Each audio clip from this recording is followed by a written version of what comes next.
আপনি যদি এই মুহূর্তে 2000 টাকা প্রাইস রেঞ্জে কোনো টিডব্লিউএস কিনতে চান তাহলে চার্জের এই টিডব্লিউএসটা দেখতে পারেন, কারণ এটা 2000 টাকা প্রাইস রেঞ্জে খুবই স্পেশাল কিছু অফার করছে। তার মধ্যে অন্যতম স্পেশাল হচ্ছে যে এটার মধ্যে 13 মিলিমিটার একটা ড্রাইভার ইউজ করা হচ্ছে, যার কারণে সাউন্ড কোয়ালিটি একদম অস্থির লেভেলের। কারণ এই বাজেটে নর্মালি 13 মিলিমিটারের ড্রাইভার টিডব্লিউএস অ্যাটলিস্ট দেখা যায় না। তার পাশাপাশি এটার ব্যাটারি ব্যাকআপও অনেক বেশি ভালো ছিল এবং এটার মধ্যে ব্লুটুথ 6.0 ইউজ করা হচ্ছে, যার কারণে কানেক্টিভিটিও কিন্তু খুবই স্ট্রং ছিল। এবং এটা যে স্পেসিফিকেশন অফার করতেছে মাত্র 2000 টাকা প্রাইস রেঞ্জে, এর আশেপাশে কম্পিটিটর কিন্তু খুব বেশি একটা নাই বললেই চলে।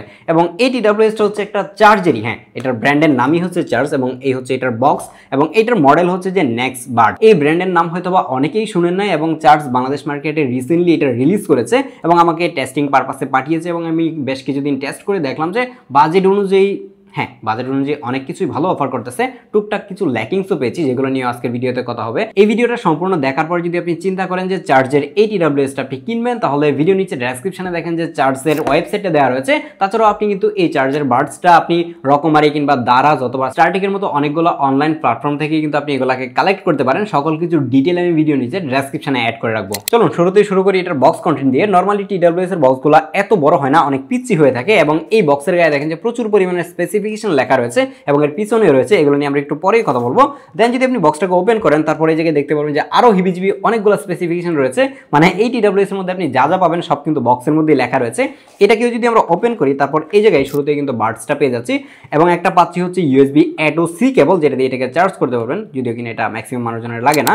বাই দ্য ওয়ে স্পেশাল ব্যাপার হচ্ছে যে এই টিডব্লিউএসটার সাথে আপনি কিন্তু 6 মাসের অফিসিয়াল ওয়ারেন্টি পাচ্ছেন এবং এটা কিন্তু রিপ্লেসমেন্ট ওয়ারেন্টি। 6 মাসের মধ্যে যদি সামহাও নষ্ট হয়ে যায় এটা কিন্তু আপনাকে রিপ্লেস করে নতুন আরেকটা দেওয়া হবে এবং একটা ইউজার ম্যানুয়াল, যেগুলো আমাদের কখনোই কাজে লাগে না। তো বক্সটাকে সাইডে রেখে চলুন এর বার্ডসটাকে নিয়ে কথা বলা যাক। বার্ডসের কেসটাকে যখন হাতে নিলাম তখন মোটামুটি প্রিমিয়াম লাগছিল, বাট 2000 টাকা প্রাইস রেঞ্জে এটা আরেকটু প্রিমিয়াম আমি আশা করেছিলাম। এর প্লাস্টিক কোয়ালিটিটা চাইলে আরেকটু বেটার করা যেত, বাট এটা লুকস ছিল একদমই অসাধারণ এবং এর কেসের উপরের দিক থেকেই কিন্তু এর ভিতরে যে বার্ডসগুলো রয়েছে সেটা দেখা যাচ্ছিল এবং এটা খুবই সুন্দর। কিন্তু এর কেসটা গ্লসি হওয়ার ফলে দেখা যাচ্ছে যে এটার মধ্যে খুব দ্রুতই স্ক্র্যাচ পড়ে যাচ্ছিল। আপনি যদি এটা কিনেন তাহলে অবশ্যই সাবধানে ইউজ করা ট্রাই করবেন, না হলে এটা যত সুন্দর চকচকা দেখা যায় সেটা খুব বেশি দিন থাকবে না। স্পেশালি উপরের দিকে যে মানে ট্রান্সপারেন্ট পার্টটা রয়েছে সেটা আরো বেশি স্ক্র্যাচ পড়ে যাচ্ছিল। এই কেসের যে লিডটা রয়েছে সেটা মোটামুটি ভালোই স্ট্রং, ভেঙে যাওয়ার চান্স একদমই নাই এবং এর ম্যাগনেটটা অনেক বেশি স্ট্রং। আপনি যদি এভাবে জাকাজাকি করেন মানে খুলে যাবেন আর কি। দেন যদি আপনি বার্ডসটাকে বের করেন তাহলে আপনি বুঝতে পারবেন যে বার্ডসটা আসলেই অনেক বেশি কিউট এবং এর যে কেসটা রয়েছে সেই কেস থেকেও বার্ডসের যে প্লাস্টিক কোয়ালিটি সেটা কিন্তু অনেক বেশি বেটার। এর বার্ডসগুলো দেখতে অনেক বেশি কিউট। এর যে স্ট্যাম্পগুলো রয়েছে সেটা ছোট করার কারণে আমার কাছে পার্সোনালি অনেক বেশি ভালো লাগে এবং এই ধরনের বার্ডসগুলোই আমি পছন্দ করে থাকি। আপনার কাছে কেমন লেগেছে চাইলে একটু কমেন্ট করতে পারেন। এর বার্ডসগুলোতে ট্রুটন ফিনিশ দেওয়া হয়েছে, আর উপরে সাইডটা একদমই ম্যাট করা হয়েছে এবং এই জায়গায় হচ্ছে টাচ এরিয়াটা এবং এর টাচটা খুবই পারফেক্টলি কাজ করে। বাই দ্য ওয়ে এটার মধ্যে কোনো অবস্থাতেই কোনো অ্যাপ সাপোর্ট নাই। এরকম 2000 টাকা প্রাইস রেঞ্জের একটা বার্ডস থেকে আমরা একটা অ্যাপ সাপোর্ট কিন্তু আশা করে থাকি, তো এটাতে অ্যাপ সাপোর্ট থাকলে ভালো হতো। এই পিচি কিউট বার্ডসগুলো কানের মধ্যে খুবই সুন্দরভাবে ফিট হয়ে থাকে এবং লং টাইম কানে রাখার পরেও কোনো অবস্থাতে আনকমফোর্টেবল লাগে না। যারা হচ্ছে যে বাইক রাইডার রয়েছেন আপনি কানের মধ্যে লাগিয়ে চান যে হেলমেটও পরবেন, খুব ইজিলি পড়তে পারবেন, কোনো অবস্থাতেই প্যারা খাবেন না। এটার মধ্যে IPX4 রেটিং থাকার ফলে দেখা যাচ্ছে কানে নিয়ে চাইলে জিম করতে পারবেন অথবা পানির টুকটাক ছিটাপাটাও যদি পড়ে যায় তাহলে কিছুই হবে না। ভিডিও শুরুতে আপনাদেরকে যেটা বলছিলাম যে এটার মধ্যে 13 মিলিমিটারের ড্রাইভার ইউজ করেছে, যার কারণে সাউন্ড কোয়ালিটি বাজেট অনুযায়ী আমার কাছে বেস্ট লেগেছে।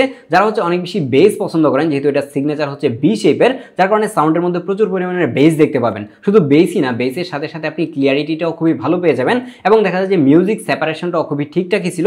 লো ফ্রিকোয়েন্সির যে সাউন্ডগুলো রয়েছে সেটাও খুব ভালোভাবে আপনি আইডেন্টিফাই করতে পারবেন, বাট যখন আপনি 80% এর উপরে ভলিউম দিয়ে দিবেন তখন দেখতে পারবেন যে কিছুটা ডিস্টরশন দেখতে পাবেন। তাছাড়া এটা সাউন্ড কোয়ালিটি নিয়ে এই বাজেটে কমপ্লেন করার কোনো সুযোগ নাই। যারা বেস পছন্দ করেন তারা অবশ্যই এটা বেশি পছন্দ করবেন। যেহেতু এটার প্রাইস অলমোস্ট 2000 টাকা, অবশ্যই এটাতে ANC রয়েছে, বাট এটার মধ্যে -40 dB ANC থাকবে সেটা আমি চিন্তাও করি নাই এবং এটাকে আমি একদমই নয়েজি এনভায়রনমেন্টে গিয়ে ইউজ করে দেখেছি যে এটার ANSিটা একদম পারফেক্ট ভাবে কাজ করছিল।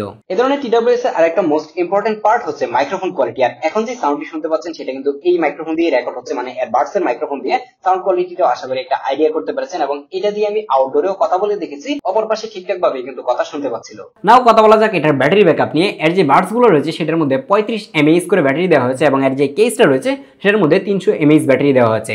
যেই ব্যাটারি দিয়ে আপনি কিন্তু মোটামুটি 40 ঘন্টার মতো হচ্ছে প্লেব্যাক টাইম পাবেন, যেটা কোম্পানি ক্লেম করতেছে, বাট এটা থেকে আমি 40 ঘন্টার মতো টাইম পাই নাই, এটা থেকে 35 ঘন্টার মতো প্লেব্যাক টাইম পাচ্ছিলাম এবং এটা আশা করা যায় ম্যাক্সিমাম মানুষজনের জন্যই মোর দেন এনাফ। কারণ হচ্ছে যে এত লম্বা সময় আসলে বাডস কেউ ইউজ করে না, অবশ্যই এর মধ্যে কেউ না কেউ একবার এটাকে চার্জ করে ফেলবে। তো ব্যাটারি ব্যাকআপ নিয়ে প্যারা খেতে হবে না। এখন কথা হচ্ছে যে 2000 টাকা প্রাইস রেঞ্জে কি এটা সব দিক থেকেই বেস্ট কিনা? না, কিছু জায়গায় প্রবলেম রয়েছে, যেটা আপনাদেরকে শুরুতেই বললাম, সেটা হচ্ছে এর কেস। 2000 টাকা প্রাইস রেঞ্জে এর কেসের ভিল কোয়ালিটি অবশ্যই আমরা একটু বেটার আশা করে থাকি, এবং এটার মধ্যে খুব দ্রুত স্ক্র্যাচ পড়ে যাচ্ছিল, যে ব্যাপারটা আমি নিতে পারতেছিলাম না। আর হচ্ছে এটা হাতে নিতে এত বেশি প্রিমিয়াম লাগে না। 2000 টাকা প্রাইস রেঞ্জের বাডসের কেসগুলো আরেকটু প্রিমিয়াম হয়ে থাকে, বাট এর যে ভিতরের বাডসগুলো রয়েছে সেগুলো সত্যি বলতে অসাধারণ প্রিমিয়াম ছিল, এটা নিয়ে কমপ্লেন করার সুযোগ নাই। আরেকটা প্রবলেম নিয়ে একটু বলতেই হয়, এবং এটা খুবই মজার জিনিস, সেটা হচ্ছে যখন আপনি এই বাডসটাকে কানে লাগিয়ে ফোনের সাথে কানেক্ট করবেন, তখন দেখা যায় যে ম্যাক্সিমাম বাডসগুলোই কিন্তু কানেক্টিং ডিসকানেক্টিং এরকম একটা ভয়েস দেয়। মানে যেই লোককে দিয়ে হচ্ছে চার্জ ভয়েসটা রেকর্ড করিয়েছে, সেই মনে হয় অনেক বেশি রেগে ছিল, যার কারণে কানেক্টিং ডিসকানেক্টিং এই সাউন্ডটা শুনলে মনে হয় যে সেই লোকটা অনেক বেশি রেগে আছে। তো চার্জকে বলবো যে অবশ্যই এটা একটু ফিক্স করা দরকার, যাতে করে পরবর্তী যে বাডসগুলো আসবে সেগুলোতে ভয়েসটা চেঞ্জ করে দেওয়া হয়। পরবর্তীতে আপনি কোন বাজেটের বাডসের ভিডিও দেখতে চান সেটা চাইলে কমেন্ট করতে পারেন। আল্লাহ হাফেজ।